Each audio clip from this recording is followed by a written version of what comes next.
Hey everyone, welcome to Surviving, Thriving, and Not Crying Inside Too Much in the Real World of Dentistry. We have an awesome show for you featuring real practice owners, real associates. We're going to have an authentic conversation about how to increase success, decrease stress, protect yourself, make yourself aware and prepared. We're going to have our whole panel up in a few minutes, but I want to bring up our two practice owners. They can start their video, Dr. Lauren and Dr. Jason, whenever they are ready. There's Dr. Lauren, there's Dr. Jason. So part of Dentist Job Connect, bonding dentists together. There's a term for you, bonding dentists together to share in the joy of full contact arts and crafts on people that don't want to be there. That's what we do at dentistry. So I'm so thrilled to have my friend, Dr. Jason Tenorio, went to dental school way back in the day where there was no Facebook. If you wanted to text someone, it was a 7-minute thing. You better make sure it was important. So Dr. Jason, so glad to have you here.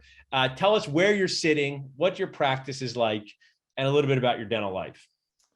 I'm sitting in upstate New York, Canandaigua, New York, one of the Finger Lakes towns, and born and raised in upstate New York. Started a practice after I graduated from Penn, and it just kind of blew up on me. And as it sits now, we have 5 locations, 10 associates, and touching on about 100 employees. So life is good, keeps us busy, and just looking to grow. So yeah, that is true. That's a true dental circus. I mean, circus you got going there. That's awesome. We'll come back in a minute, talk about your job. Dr. Lauren, where are you sitting? And tell us a little bit about your dental life. Hey, I'm in Blacksburg, Virginia. I moved here after graduating dental school. I'm a Clemson undergrad, and I'm originally from South Carolina. I went to Medical University of South Carolina for my dental school. 09 grad, and we ended up in Blacksburg when I graduated, and it was during the recession time. It was a good position it was a good solid position at the time, and awesome. We landed here and never left. So awesome. So you guys are just practice owners now. It's not going to all be easy layup questions. So I want to know, this is one of my favorite drinks. They're not a sponsor. One of your aha moments. If anyone knows the people at AHA and they could sponsor Dental Nachos, I would like that. I drink a lot of AHA, so I really would be a great sponsor for the group. But Jason, talk to me a little bit about your journey when you first got out of dental school. You go back and talk to yourself. We have associates watching and they say, I want to be by one practice. I want to buy 5 practices. What are some things, maybe best practices, stuff you wish you did more of, stuff you're glad you did early in your career? Yeah, good question. So I got lucky. I had some really good mentors early on, some people that gave me some really great advice, and I heeded it. And it was basically just take a deep dive into CE, be able to offer as many clinical skill set options to patients as possible. So just taking a ton of CE. I was gone 2-3 weekends a month. And then just reading a lot of business books. You probably get that content online now, but I'm so old that none of that stuff was really online back when we were doing this, Paul. So just a lot of really good classic business books and just taking tons and tons and tons of CE, really good CE, and being able to, say yes to patients. And if they wanted this, I could provide it, and just building the practice that way. So that's definitely the advice I give. I love that. I mean, one of the things I share, whether, I am someone who did a multi-year GPR, whether you go right out and start taking CE, I've never met a dentist once that regretted investing in themselves early in their career. I met a lot of dentists who say, you know what, I should have done this earlier. I should have invested in a continuum earlier. So I think that's awesome advice. I promise that we didn't plan this, but I brought something to make you feel comfortable, this 20-pound weight here, Jason. So, one of your friends like Mark Costas, but I talk about this a lot, and what prevents you from crying inside and outside, for whether it's insurance adjustments, the band falling on the floor, your team fighting, is developing your dental core. And you talked about business and clinical and how those two things go together. And I think that's so key. I know we're both part of the DSN Mark Costas group, and that's great. Dr. Lauren, same question for you. You graduated like 10 years after us. Doesn't mean dentistry was, drastically different, but you're starting out new in your career. What's something you would tell your younger self or one of the associates watching in to kind of get them on the right path? I don't know. For me, I stayed at the first job I had and bought it out. I think for our decision making, why we ended up there, like I mentioned, it was during the recession. Was we have a large Virginia Tech is located here. We have a large college, and it's state run. So I guess when I got out, it was worried about being to support ourselves, and people weren't spending money in dentistry, and y'all weathered that obviously too. But for us, it was like a giant state institution pumping money in here every year, so it kind of helped us feel safe in a recession situation to be solid. And That's continued to be true, for us. I think our struggle is it's a smaller town, and if you want to grow and be something bigger, it's a little harder in a smaller Yeah. town. A lot of the students, and whether people have been out or new grads, they all seem to want to go to the cities. So that's where Well, my I mean, struggle is sometimes. people call me the JBN guy. And what that means is, if someone does like a crown and you think it should have been a filling and it's on dental nachos, don't call them the worst dentist you've ever seen or a hack. That's kind of mean. But a JBR part, just be real, is that, I hope I can bring Jason back to Center City, Philadelphia, and you.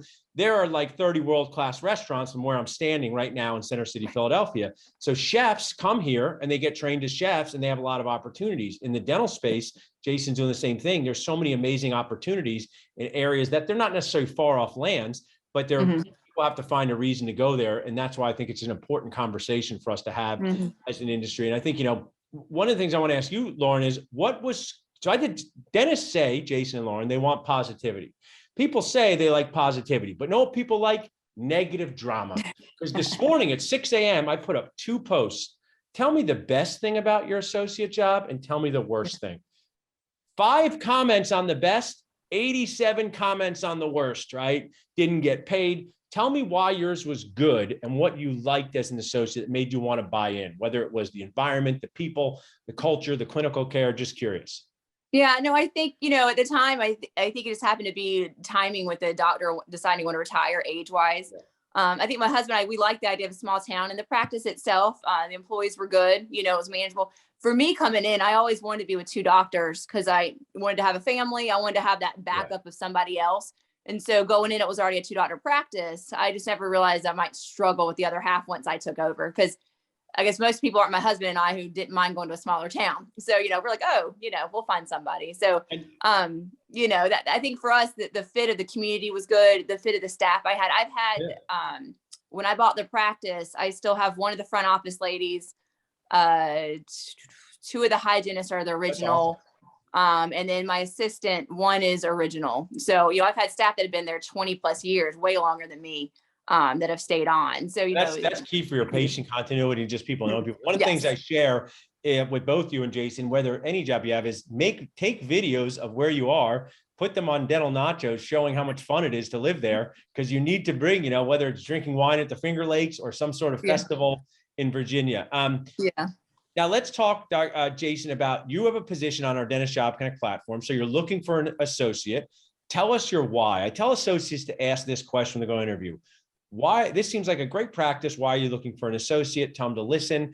Are they replacing someone? Is the practice growing? Tell us about your why. Yeah, so great question. I appreciate you asking. So our why is to basically serve as many people as possible, serve our staff in a way that gives them total joy and total fulfillment. And I don't want it to stop at a staff of 5 or staff of 10 or what have you. So I'm just looking to serve as many possible people as I can, both patients, team members, and the community.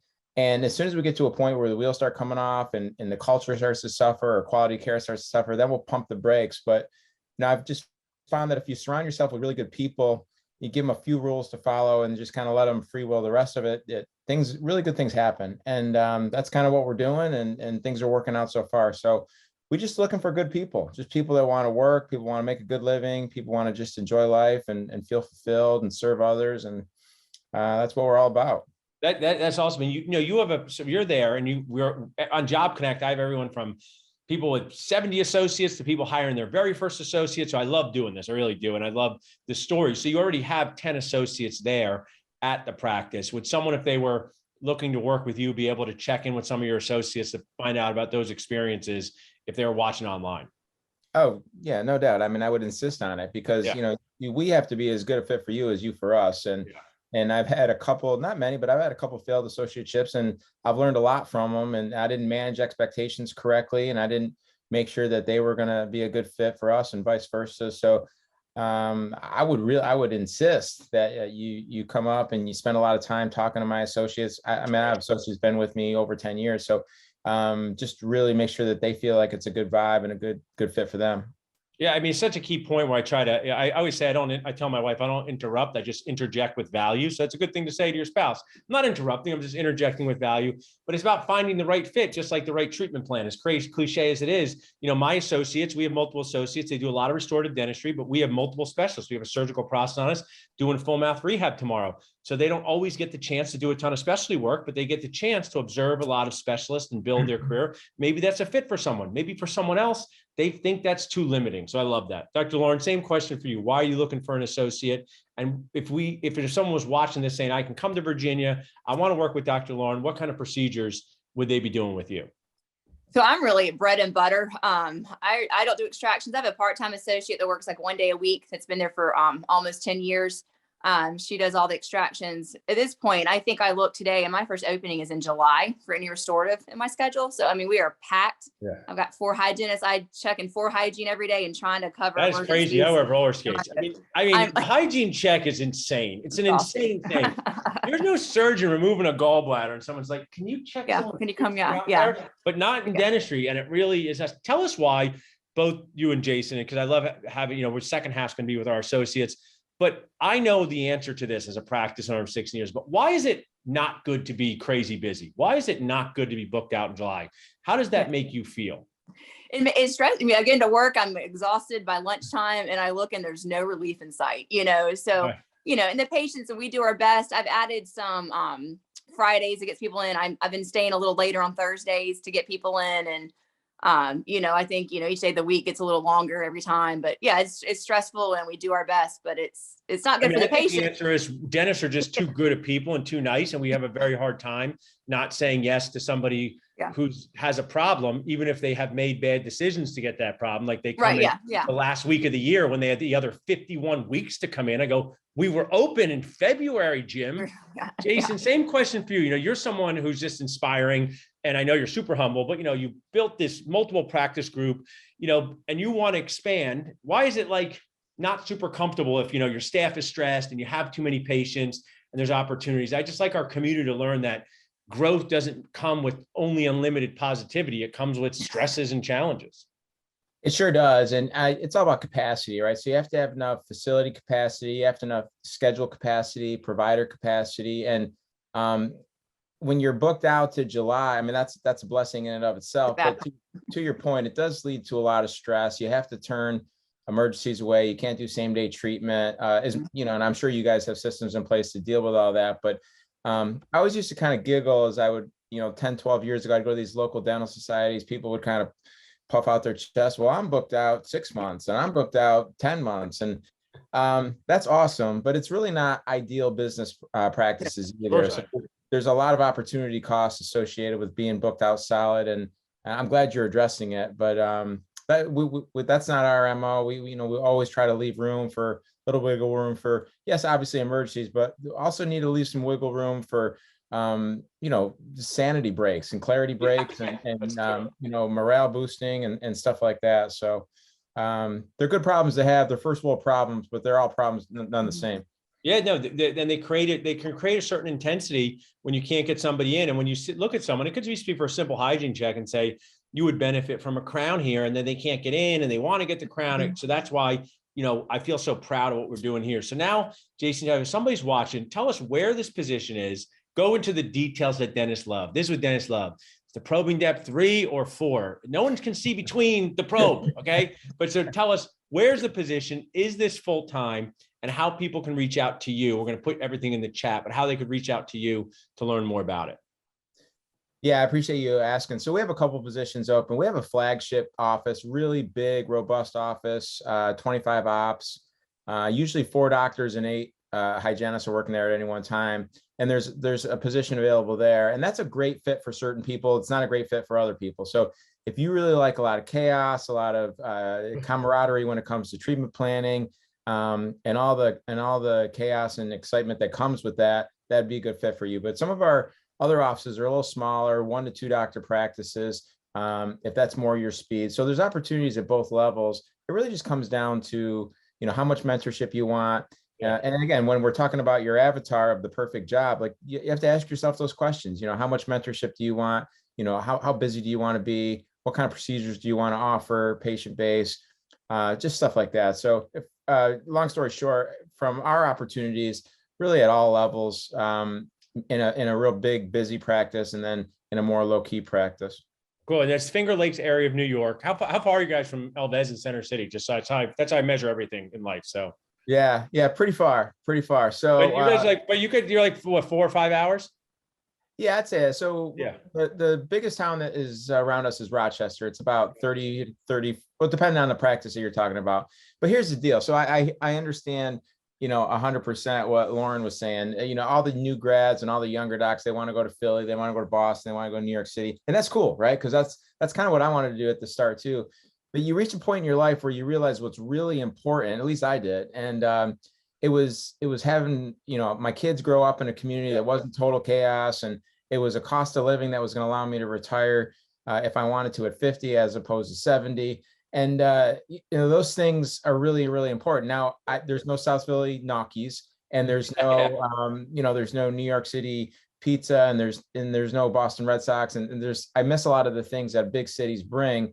But at the end of the day, you got to kind of do a pros and cons and a cost benefit analysis. And we're in a really, really good spot. That's awesome. And I encourage that. Dennis Job Connect, one of my proudest connections, we had a D4 moving to Illinois. Someone flew him out. It's the right fit for him. He's going to start his career there. So, geographic flexibility, if it fits into your life, can come with some amazing dental experiences. So Dr. Jason Norrie's practice, he's an amazing person. He's part of the Dental Success Network, Dental Success Institute with Dr. Mark Costas. We're going to put his job in the chat and Facebook comments, but I know my dentist people. You know what's interesting, Lauren and Jason? We got to bond stuff, right? We got to follow directions like 20 seconds. But dentists don't follow directions on Zoom at all. We don't like to follow directions outside our operatory in any way. So if you just look at this sign and you text this word job to this number, you'll see all 150 positions, including Jason Lawrence, including Dr. Lon Kessler's in the chat, including we have a GPR resident with the same last name as me. That's awesome in the chat. So also look in the chat for positions. So thanks so much, Jason. You can hang in the background if you want, but I really appreciate you sharing with us tonight. Can't wait to see you. And you're going to be there in June in Arizona like normal, or you've got a race against the Bulls in Pamplona? Yeah, no, not quite, but I'll actually be in your neck of the woods. I got 5 kids. The youngest 2 are twin boys that are 11, and they're knee deep in lacrosse. So we'll be down in Philly and Delaware, and then heading to Maryland that whole stretch of time. So my summer's consumed with lacrosse. Nice. Text me one of these times. We'll get a drink, get Elvez, something like that. Yeah, I'd like that. I'll definitely do that. I really appreciate the time and being invited on, Paul. Thank you very much. Awesome, Dr. Jason. You're the best. Thanks. Dr. Lawrence, same for you. Tell us like the details of your position, where it is, full-time, part-time, and how people can reach out to you. Yeah, I mean, it's full-time here in Blacksburg, Virginia. Like I said, it tends to be bread and butter, but if people want to do more, that's great. Open to more than one position even if there's a husband and wife or something out there that's looking, and I'm open to, possibility of partnership in the future, or possibly a buyout or sellout, whatever. I think my focus is to get someone in my community that appreciates it for what it is. I had an associate leave. Clearly I didn't choose this path being booked out so far. It just kind of happenstance with stuff, but I'd love to have someone come in that's ready to adopt our community too. So, it's a great place though, a lot of perks for the college town. So awesome. And you can text job to get to Dr. Lauren's number, job here. You guys can drop in the chat. You guys can listen to the awesome associates. If you have to go and do stuff with your family, no problem. But we're going to talk about associate confessions, the awesome, awful, annoying parts of the real world. But thanks for being our practice owners. You guys shared so much great value with this show. We're going to play it over and over again. So if your aunt sees it on Netflix, Lauren, that's what's going to happen. It's going to go viral. So awesome, guys. Thanks so much. You guys Thank you so much, Paul. Thank you for having us. Associates going to bring you up in 1 second. I'm just going to share a quick commercial break, and then I will be back up with our awesome associates and real world confessions. If you have any questions, drop them in the chat. We'll be glad to have the associates answer.